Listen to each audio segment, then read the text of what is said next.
Ay, teka lang, marami kasi nagtatanong, ano ba talaga nangyari po sa Senado, Sen? Siguro i-refresh nyo nga po yung ating mga kababayan. Kagaya nung nalalaman na ninyo at ang daming nagbibigay ng feedback sa akin, hindi lamang libo-libo, halos milyon-milyon na yata. Ay, opo, oo. Na hindi nila matanggap-tanggap na ako po'y biglang pinalitan bilang chairman ng Blue Ribbon Committee. Ang totoo po niyan, ako po talaga ang kanilang pakay. Oo. Ang presidente po ng Senado, si Senator Chis Escudero, ay parang collateral damage lang po yun. So tama pa rin lumabas sa mga social media, Sen, na ang puntirya talaga kayo.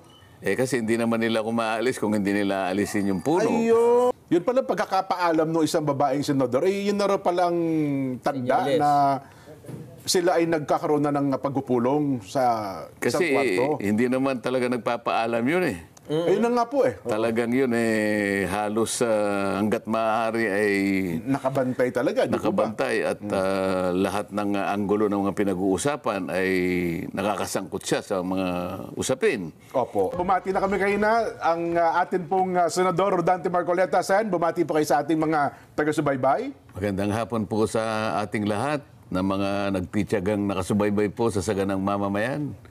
At ako po ay masaya at nakita ko na naman ang aking dalawang Ayudante. pinagpipitagan ng mga, ano bang tawag sa inyo? Mga ginoo lang po, mga ginoo lang. Mga Sen. Ginoo. Opo. At alam ko naman po na pinagsisikapan pong kayo po ay talagang bigyan ng mga impormasyon. Opo. At mga komento na talagang nakakatulong po sa ating lahat. Dito po kasi sa palatuntunang sa ganang mamamayan, Sen, kayo po ang chairman dito. Hindi ako pwedeng maalis ng pagka-chairman dito eh. Malaking issue eh. Buti nila dumating kayo kasi magbobotohan na kami ni Jen. Para palitan niya. Ay, teka lang, marami kasi nagtatanong, ano ba talaga nangyari po sa Senado, Sen? Siguro i-refresh nyo nga po yung ating mga kababayan. Kagaya nung nalalaman na ninyo at ang daming nagbibigay ng feedback sa akin, hindi lamang libo-libo, halos milyon-milyon na yata. Ay, opo, oo. Na hindi nila matanggap-tanggap na ako po'y biglang pinalitan bilang chairman ng Blue Ribbon Committee. Ang totoo po niyan, ako po talaga ang kanilang pakay. Oo. Ang presidente po ng Senado, si Senator Chis Escudero, ay parang collateral damage lang po yun. So tama pa rin lumabas sa mga social media, Sen, na ang puntirya talaga kayo. Kasi hindi naman nila ako maalis kung hindi nila alisin yung puno. Ayun. Ganon po yung nangyari riyan. Oho. Ngayon, ang medyo hindi po ako nagsasabi nito. Ito po ay kinukonfirma ng napakarami pong mga kababayan natin na hindi po nila nagustuhan yung mabilisang pagpapalit ng liderato ng Blue Ribbon Committee.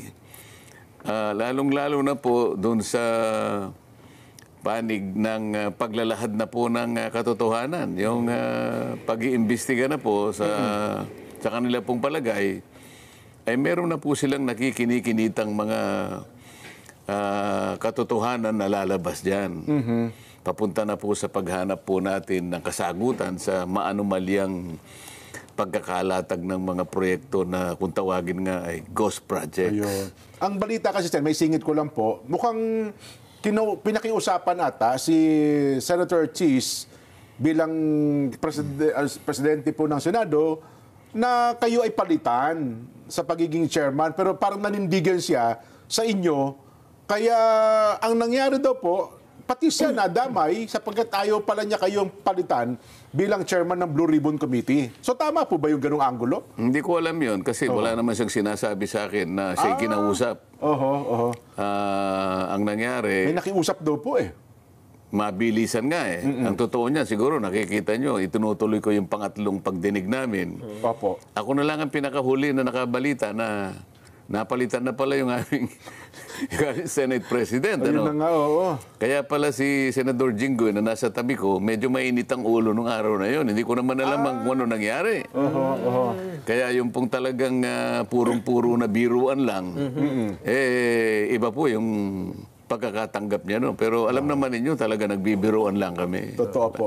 Yun pala pagkakapaalam ng isang babaeng senador, yun na rin palang tanda Senyales. na sila ay nagkakaroon na ng pagpupulong sa isang Kasi kwarto. hindi naman talaga nagpapaalam yun eh. Ayun na nga po eh. Talagang yun halos hanggat maaari ay Nakabantay talaga, di ba? nakabantay at lahat ng anggulo ng mga pinag-uusapan ay nakakasangkot siya sa mga usapin. Opo. Nagtaka ko kung bakit siya nagpaalam at nangako naman siyang babalik. Yes. Oo. Pero hindi na siya nakabalik. Oho. Ayun.